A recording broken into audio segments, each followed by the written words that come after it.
UP के बस्ती जिले के छावनी थाना क्षेत्र से हैरान कर देने वाला मामला सामने आया है।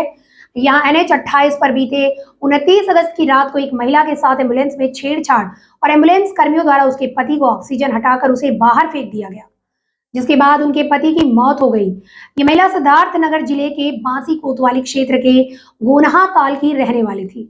इस घटना के बाद पीड़ित महिला ने एम्बुलेंस चालक के खिलाफ लखनऊ के थाना गाजीपुर में मामला दर्ज करवाया।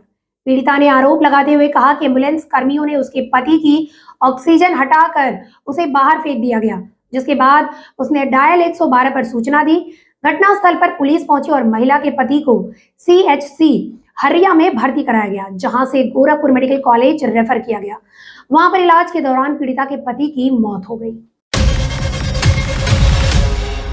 केंद्रीय गृह मंत्री अमित शाह ने जम्मू कश्मीर में आरक्षण के मुद्दे पर नेशनल कॉन्फ्रेंस के नेता अमर अब्दुल्ला को चेतावनी भरे लहजे में कहा कि चुनाव का नतीजा चाहे जो भी आए, लेकिन हम गुर्जर, बक्कर, ग्वाल और पहाड़ी लोगों की आरक्षण को छूने नहीं देंगे, क्योंकि ये बीजेपी का संकल्प है।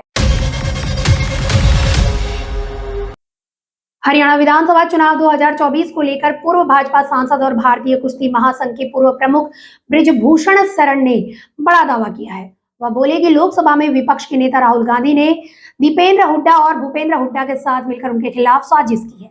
उन्होंने कोई गलती नहीं की, इसलिए उन्हें इसका कोई पछतावा नहीं है। ऐसे में सच सबके सामने आ गया।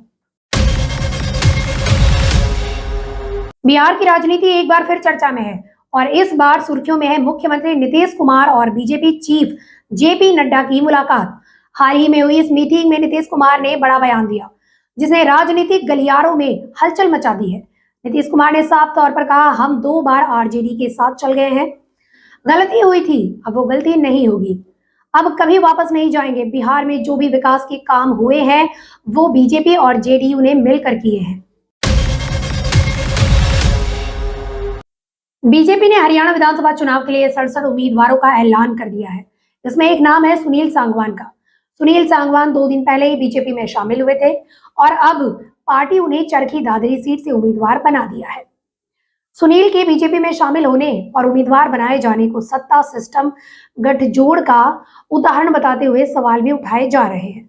जेल विभाग में कार्यरत रहे सुनील सांगवान को बीजेपी उम्मीदवार बनाए जाने पर सवाल क्यों उठ रहे हैं?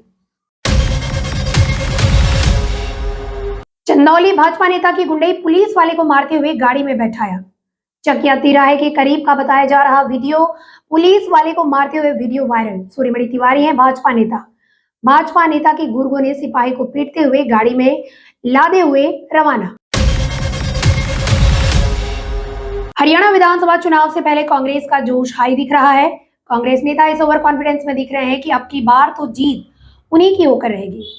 लिहाजा जगह जगह जारी चुनावी कैंपेन में ये जताया जाने लगा है कि 10 साल के सूखे के बाद हरियाणा कांग्रेस के उम्मीदों का गुलशन फिर से हरा हो उठेगा।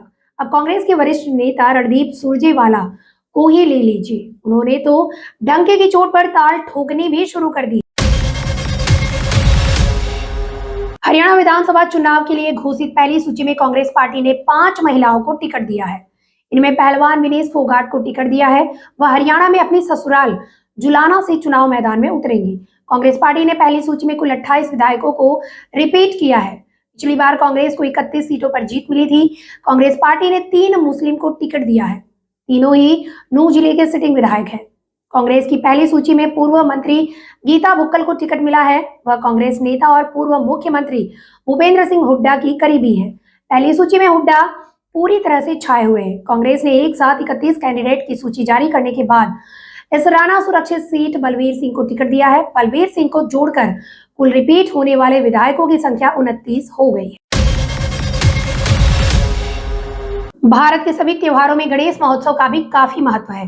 वैसे तो हर महीने गणेश चतुर्थी आती है, लेकिन भाद्रपद मास की गणेश चतुर्थी बहुत ही खास मानी जाती है। हिंदू पंचांग के अनुसार भाद्रपद मास के शुक्ल पक्ष की चतुर्थी तिथि को गणेश चतुर्थी मनाया जाता है। इस मौके पर गणपति जी के तमाम मंदिर बड़ी ही खूबसूरती के साथ सजाए गए हैं।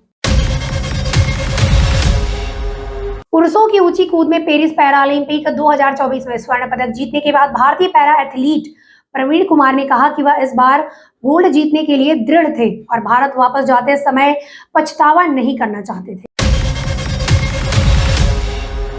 उत्तर प्रदेश के हाथरस में एक दर्दनाक सड़क हादसा हुआ है, जहां 15 लोगों की मौत हो गई और कई गंभीर रूप से घायल हुए हैं, जिन्हें इलाज के लिए अस्पताल में भर्ती कराया गया है।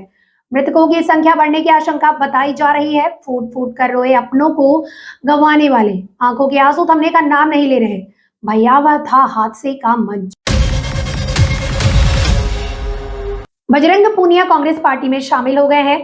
दोनों को लेकर चर्चा है कि वे हरियाणा विधानसभा चुनाव में कांग्रेस की ही टिकट पर चुनाव लड़ने की भी तैयारी में है। हालांकि उनके इस फैसले के बाद हलचल तेज हो गई है। महिला पहलवानों को न्याय दिलाने की लड़ाई में विनेश फोगाट और बजरंग पूनिया के साथ मिलकर जिन साक्षी मलिक ने आवाज बुलंद की थी और जिन साक्षी मलिक को विनेश बजरंग का दोस्त समझा जाता था, उनको शायद उन दोनों की कांग्रेस पार्टी में शामिल होने का फैसला नागवार गुजरा है। लिहाजा साक्षी मलिक उनके इस फैसले से सहमत होती नहीं दिखाई दी।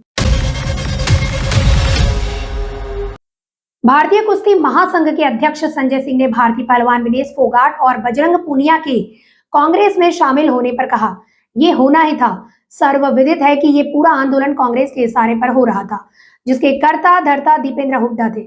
ओलंपिक में कुश्ती के 4-5 मेडल आने वाले थे। आंदोलन करके उसमें भी बाधा पहुंचाई गई। अब ये कुश्ती संघ का कुछ भी नहीं कर पाएंगे।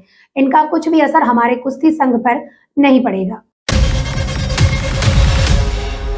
कुश्ती के मैदान में अच्छे अच्छे सूरमाओं को धूल चटाने वाली विनेश फोगाट ने अपना नया रास्ता तैयार कर लिया है। वो अब राजनीतिक अखाड़े में दांव पेच खेलते हुए नजर आएंगे। आज उन्होंने कांग्रेस पार्टी का हाथ थाम लिया। उनके साथ बजरंग पूनिया ने भी कांग्रेस ज्वाइन कर ली। रेसलिंग से संन्यास के बाद विनेश अब राजनीति में अपनी पारी की शुरुआत करने जा रही है। विनेश ने कांग्रेस पार्टी की सदस्य ली और वह प्रदेश में आगामी विधानसभा चुनाव में अपनी किस्मत आजमाएंगी।